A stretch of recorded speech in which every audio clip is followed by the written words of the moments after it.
And welcome into the final regular season recap video or podcast, whatever you're listening on. Trevor Howard, Tony LaMonica back for another episode of Banditland Boulevard, where the Buffalo Bandits get throttled in Oshawa, Ontario. Their 7-game win streak comes to an end.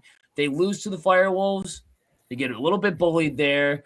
And quite frankly, Tony, it's a team that the Bandits really have trouble figuring out during the regular season. I think they lost in Albany last year in overtime. I think the year before that, they opened up the season against these guys on the road, and they almost gave up 20 or so. They lost that game. And then fast forward to 2026, you see a 12-8 loss to the FireWolves. The 7-game win streak is over. You hate seeing streaks like that come to an end, but what a streak it was. And not only is it a loss, Tony, but it does kind of suck. I mean, the Bandit season ticket holders here, we're not going to see a home quarterfinal matchup as the playoff format has been set. The Bandits had full control of their destiny. If they went 12-6, they would have hosted the Georgia Swarm next Saturday night at 7:30. This time, we are seeing flips in the standings. The Swarm jump to 4, the Bandits fall back to 5, and you will see the Bandits travel to Duluth, Georgia this Saturday to take on the Swarm for the first round of the playoffs. Can't say the same thing about the Oshawa FireWolves. I mean, this was their Super Bowl. They beat the Bandits, but this was their last game of the season too, as they were eliminated from postseason contention close to 3 or 4 weeks ago. So I don't know what you want to call it, Tony. I mean, all streaks are going to come to an end at some point, and you can look at it as maybe knocking some rust off before you get into the playoffs. But what I'm looking at right now is the last 3 road games that the Bandits have been on. And I want to get your input on this as well before we really jump into and break down the game here. But pretty ugly matchups on the road for the Bandits lately. The last 3 road games, San Diego, they scored 9 goals, have to win that one in overtime. Saskatchewan after that, they score 8 goals, win that one in regulation, 8-7. And then this one, they get held to 8 again and the score is a lot closer than what it really should have been. I mean, I think the Bandits were pretty much lucky that this was only a 4-goal game because the start of that game, holy crap, that was ugly. Do you look at this, Tony, as a glaring issue, especially due to the fact that the Bandits played their first playoff game and this is a single elimination match against the Georgia Swarm on the road? Is this an issue going into the playoffs?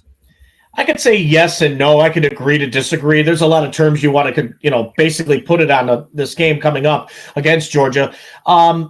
Missing key players, especially trying to, maintain their health and try to get them back into the roster slot. I'm not scared, but I am a little bit nervous about the fact of how the last few games on the road have been for the Buffalo Bandits, not getting into their comfort zone where it could be like between 10 to 13 goals, where they can say, you know what, that's respectful enough to get on the road and to, put up a good fight. This one almost looked like it was going to be a retake of the Colorado Slaughter, that they came out firing, scoring the first 7 goals right off the gate, 1 only in the first, but 6 unanswered right in the second quarter alone, thinking, what is going on with our boys on the defensive goaltending side? No communication whatsoever, not figuring out what they need to do to shut down the key players on their side. But when you look at how our offense was, we didn't look like we were out there to win it at first. But in the second half, we kind of readjusted and got that comfort zone back, but it was too little too late. You gave them an opportunity to go and have a huge jump start, and that's tough to come back by. I know it's a game of runs, but going into the playoffs now, you cannot do that, and that's going to hurt you if they continue to have that kind of game style, if you know what I mean. But other than that, they got to wake up in the this coming up game, because who knows if you're going to continue to have an average of 8 goals per game, that's not going to win you any lacrosse games, and you're going to really have to rely on your defensive goaltending to shut them down under God mode 5 goals at least. But I know for a fact that's not going to happen this year.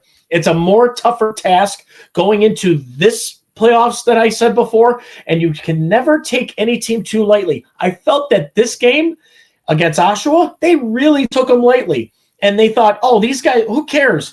These guys aren't going nowhere. But you got to realize you're playing for a home playoff game, and you completely let that go and slip. So that right there, that's a major wake-up call. And Johnny T, I'm sure, is telling the boys, guess what? You really need to focus now because you're going to be mostly on the road rather than be in Banditland. So that is going to be very, very difficult to see. Yeah, I couldn't agree more. But, I think with this game, a couple different things pop into my head. I think, number one, that loss needed to happen almost. I mean, it feels like every year the Bandits struggle, at least in the FireWolves barn in the regular season. That's pretty much normal. But I don't know, all that pressure would be on you if the Bandits were to win out this season on an 8-game win streak. I feel like that would be a lot of pressure being put on them.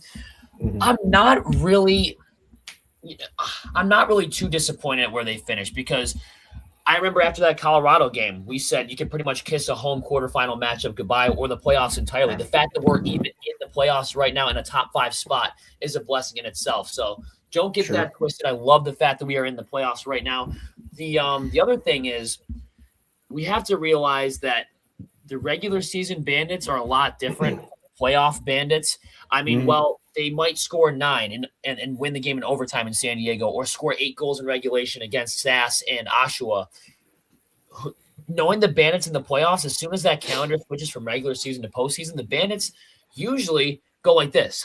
Outside of last year in the quarterfinals where it was that random, crazy, low-scoring 5-4 game.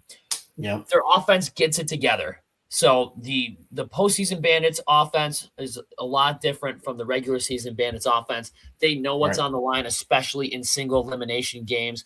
And the Bandits have had some pretty good success in Gas South Arena. So it's not all doom and gloom, but damn it, did I want that 4 seed? Did I want to get a little bit greedy and go to the Bandits game on Saturday night in Banditland? I feel like that would have been a big win, and you would have started to see, games like the Vancouver game where we're just blowing them out, or the Rochester game, because you look at the last 3 road games for the Bandits, it's been pretty ugly, but the Bandits have won 2 out of 3 out of those games. They're still winning. But then you look at their last 3 home games, destroying Colorado, destroying Vancouver, and absolutely massacring Rochester. I wish we could have had that opportunity coming up this Saturday. Does that sound a little bit greedy? Maybe, but the thing that's frustrating is you had it all in front of you. All you had to do was beat what is their record? I'm looking at the standings right now. All you had to do was beat the 5-12 FireWolves, and you host a home quarterfinal matchup. So I feel like that was a letdown. I feel like the boys are going to be angry, and they should. We'll get into this on the pregame.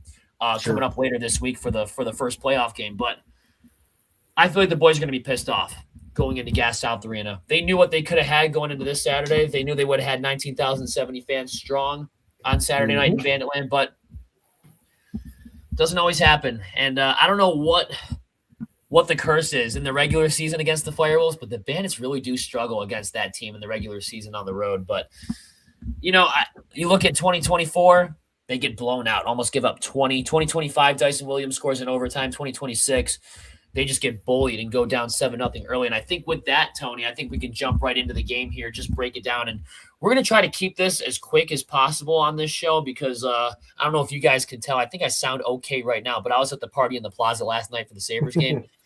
I'm running on fumes at this point, and the voice might give out halfway through the show. So I'm just giving you a warning there. The Sabres absolutely made up the weekend for the Bandits' loss. I mean, holy shit, that was awesome. But yeah, so let's just break this down.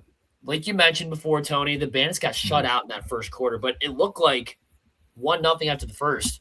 I was thinking, could this be like a San Diego Seals home quarterfinal game where this game ends 6-5 or 5-4 or something like that? Like, we're still in this game. We just got to have the offense start clicking. And it's usually the games where the Bandits, if they go scoreless in a quarter, it's either going to be really, really close or the Bandits usually just don't win those games.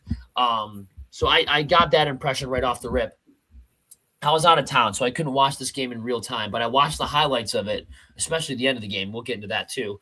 But all of a sudden, because, we're at this bar in Philly. Me and a bunch of friends went to Philadelphia for the weekend.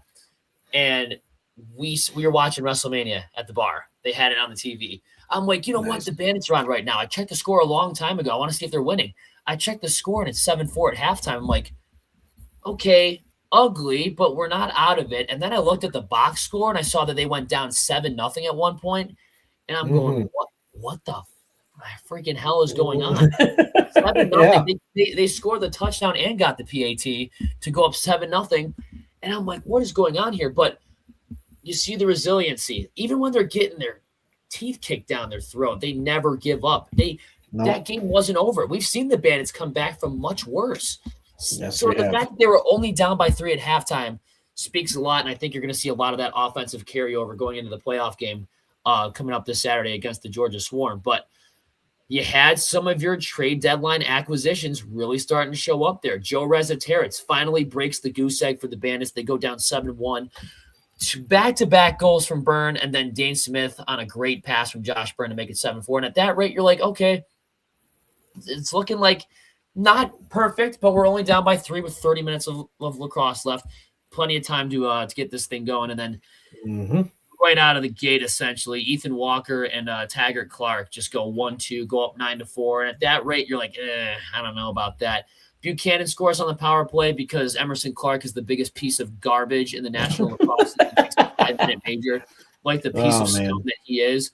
Dawson Theed, he had a great night against the Bandits, and so did Tyson Williams. Had a timely goal too. Ty Kurtz, Alex Simmons, a lot of them looked great. Our old buddy Benny, of course, we called it weeks ago, Tony, when we saw that he went to the FireWolves.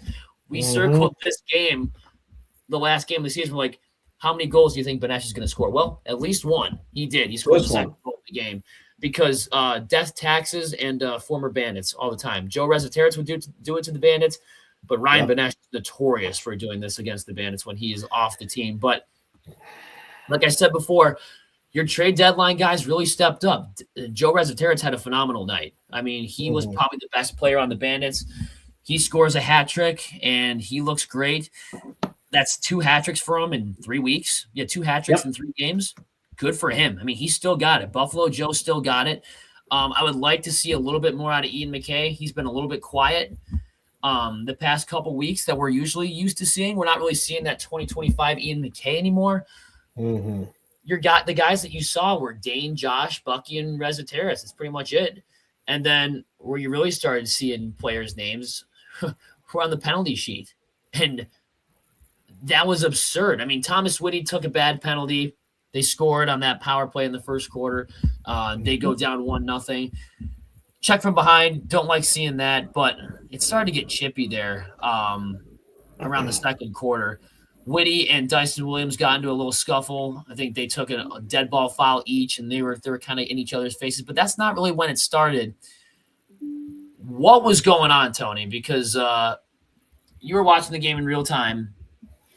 Emerson Clark is doing his antics, as we're usually used to seeing. Like, Emerson Clark's logic, and I don't mean this to be an Emerson Clark roast show, but it kind of is, because the way that this guy plays the game is an absolute joke.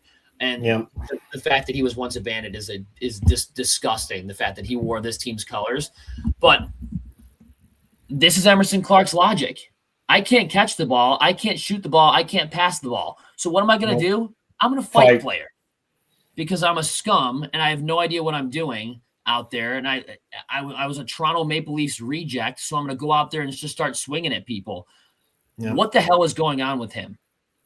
I don't know. Honest to God, if that's the way we released him because of the fact we knew what kind of cancer he could have been for this team if he was still on. So basically what they said is, dude, either you got to make a choice, either play smarter or go play for another team. And that's basically what we did. We sent him on his way, and now he's playing for the Oshawa FireWolves, and now he's like the enforcer for them. As tough as nails as he is, and don't get me wrong, he is tough for the size that he is. He faced Gash and knocked him down. He could face anybody from us. He can knock him down. But that's all he is good use for. He's like the Rob Ray of the FireWolves. All he can do is fight. He can't score goals. He can't pass for whatever reason. And the fact is, that's all he is. He's a goon. That's it. He can't catch either. No, he's just that. He sets picks and he fights. That's all he could do. And that's the only thing they put him out there for. You want to do something for the team, Emerson, go out there and piss them off and then watch them like get off their game. And that's exactly what the FireWolves did. they put him out there and took us away from that game because of the fact that he was just instigating the entirety of the game, just making sure to get under your skin. Hey, I'm going to be annoying. I'm going to be like that gnat and just be like, hey, look here. And then everybody else is scoring goals. You got to stop doing that. That's the thing that the Bandits have got to stop doing, is stop faltering to the egotistical, instigating teams that do this to you every time. You're a much better team. You know you could score more goals than the opponent. Believe me when I say this when you're on God mode. But you cannot let players like him do that to you every time. You got to wake up. I don't know if it's Oshawa just being salty that they're not going to the playoffs because the Bandits absolutely broke them and dismantled them in 2024, and they beat that ass so bad that they had to relocate cities. They had to move out of the freaking country because the Bandits beat them so bad in 2024, and they were never the same again. I don't know if they're salty about that. I don't know if they're jealous about how good the Bandits have been over the last 6 years, exceeding pre-COVID. But when I see it, I know that you mentioned the Bandits falling into the trap of the instigation there. There was one instance where Emerson Clark, they weren't falling for it. Emerson Clark grabs Thomas Woody's face mask and starts ragdolling him. And I'm like, what are we doing here? The refs aren't breaking this shit up. So I'm like, this is ridiculous. Control the damn game. This is bullshit. Something. Like this is also the Tucker Out Cup. Have a little class. How about we have a little class in a game like this? Because it's more than a game of lacrosse, and the fact that you guys are mad that you're not going to the playoffs, you're going to deliberately target some of these Bandits players. This is a good reason why maybe Tehoka Nanticoke didn't play, because he's been a superstar all season long, and I know that he was recovering for a previous upper body injury and missed the Rochester game last week. It was pretty good that he didn't come out, because maybe you'd have a piece of garbage like Emerson Clark or a fat slob like Doug Jameson go out and attack him. Like, this is a joke. It's a complete joke the way that these guys play. The Bandits broke them, and you could tell. We can't beat anybody. We can't go back to the playoffs. We can win a meaningless game in Week 18, but we're not going to the playoffs. So let's just go out and fight them. Let's go out and target their big stars. I didn't even get into Doug Jameson yet. Doug Jameson, you had a great game. He looked amazing. Outstanding. That first quarter and second quarter, that's the Doug Jameson from the Six Nation Chiefs that you're used to seeing. That dynasty that they got going on over in Six Nations with Johnny T as head coach and some of these other Bandit players that play for that team, Dane Smith included. That is the Doug Jameson that we're used to seeing on the concrete floor up in the for the Man Cup. That is the style of lacrosse. He played phenomenal, and he would have been my player of the game, to be honest with you, going into this one. But then I see what he does at the end of the game. This guy, why don't you pick on somebody your own size, fatty, okay? Doug Jameson, why are you trying to fight Ian McKay? He comes out and just tries to bull rush Ian McKay. Ian McKay, he's not a fighter. He's a goal scorer and a transition guy. Can he lay a solid body check here and there? Sure. He's not going to drop his gloves and fight you. Doug Jameson takes a real man. Give your balls a tug. And he goes out and freaking picks on Ian McKay. You want to fight someone? Go after Paul Dawson, tough guy. Go after freaking Zach Belter, fatso. Okay, Dougie Jameson, I lost a lot of respect for you, because the old saying, pick on someone your own size, what a joke. And this is, I'm excited to see what happens in Six Nations. If he totally dismantled that locker room, he did it to himself. I don't know what sparked that, if it was Emerson Clark doing some stupid stuff or some other players doing some stupid stuff. Dylan Robinson got into some stuff earlier on in the fourth quarter too. Cam Wires took a penalty, and somehow the instigator of that incident with Ian McKay, Dougie Jameson, picks up a 2-minute penalty, and Ian McKay gets a 10-minute misconduct. Make freaking sense. And it's not just me going on a big old rant because I'm mad that the Bandits lost. I'm frustrated that the Bandits lost, don't get me wrong, but these guys have nothing to play for. We're going to the playoffs, and you're targeting our transition guys that are pretty key players. Thomas Whitty, who has completely turned his game around from the first half of the season. Thomas Whitty's looked phenomenal, and you're going to have a meathead like Emerson Clark go after him. Ian McKay, who's just starting to get his feet wet again, and he coming back from a previous injury, scoring a couple goals against Rochester. Your big goalie is going to go after that guy. Like I said before, Dougie Jameson, you want to fight someone? Paul Dawson's over there, bro. Cam Wires is over there, bro. Zach Belter's over there, bro. Or Steve Priolo. Or Steve Priolo. No. He's soft, so he's gonna go after the guy that's much shorter than him, and he's gonna have big man syndrome because he's gonna go after the smallest guy. I think he's the hottest guy on the floor. You would have won player of the game, Dougie Jamieson, because you played out of your mind. That Yes, you did did. at the end of the game, you're not going to be my player of the game, bro. I lost a ton of respect for him.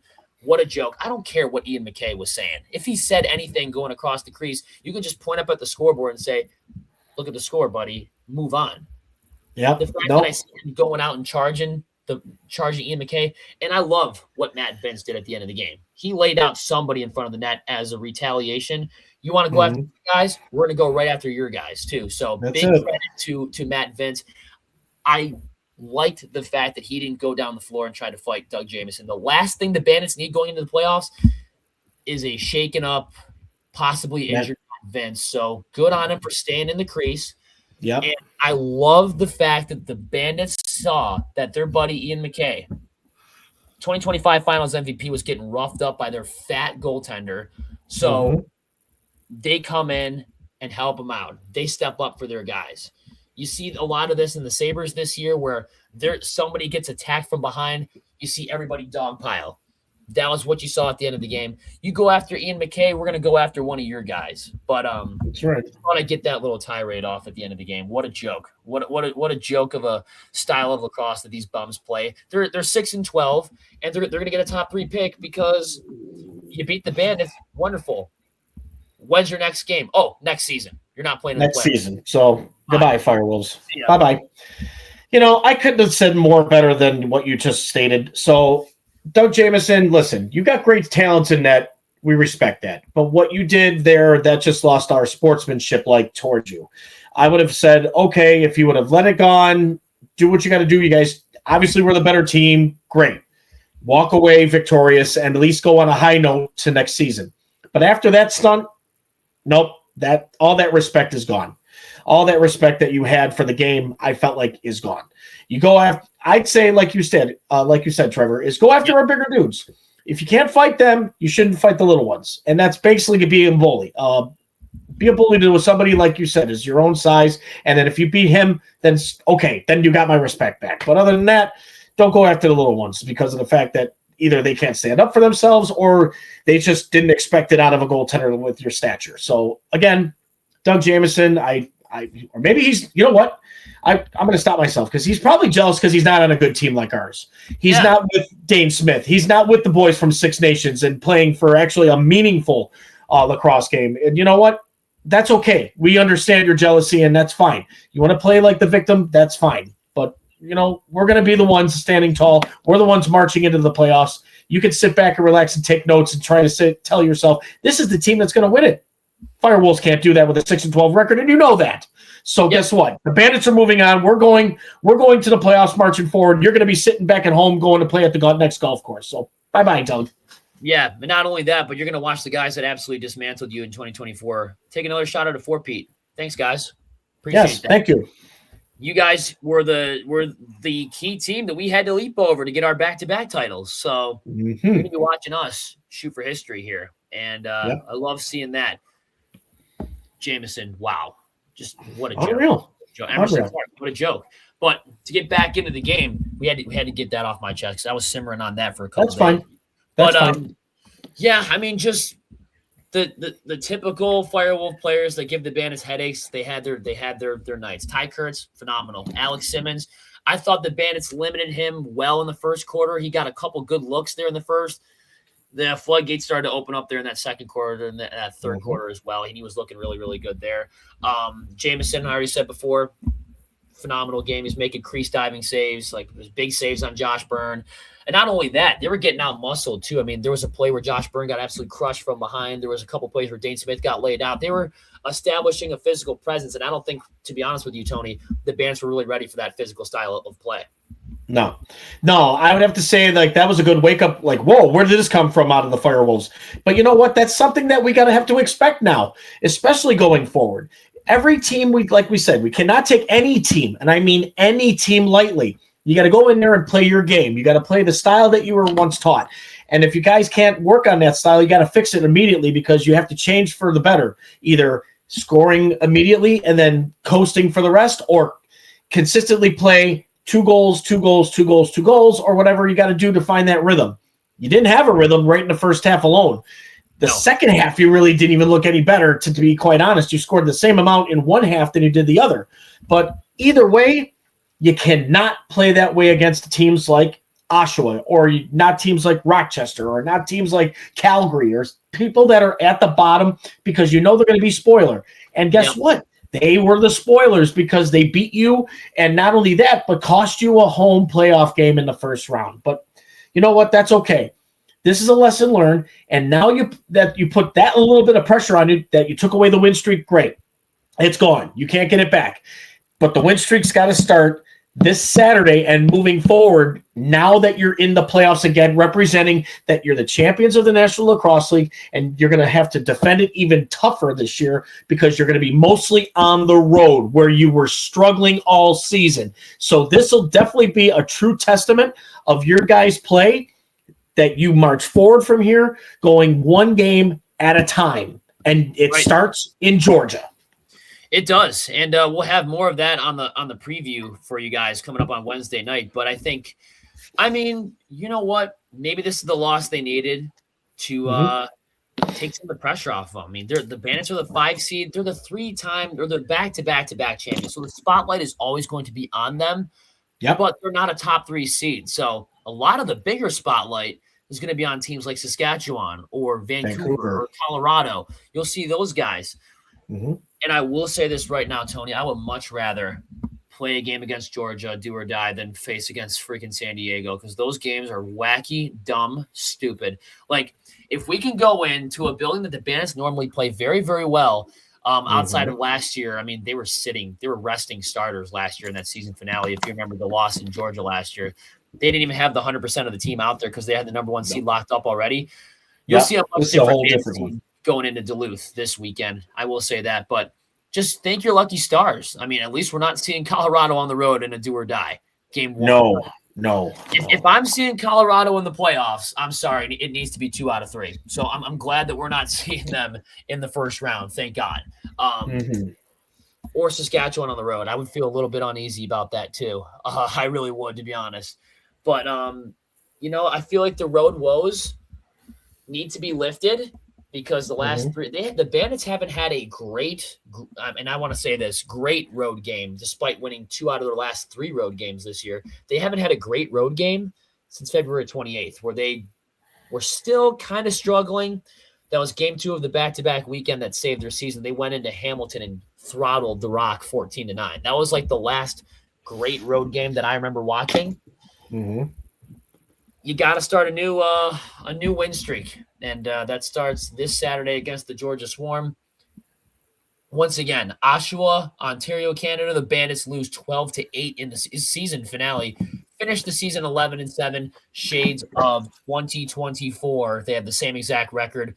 They just finished a position lower than they did in 24. I think 24 they finished in 4th.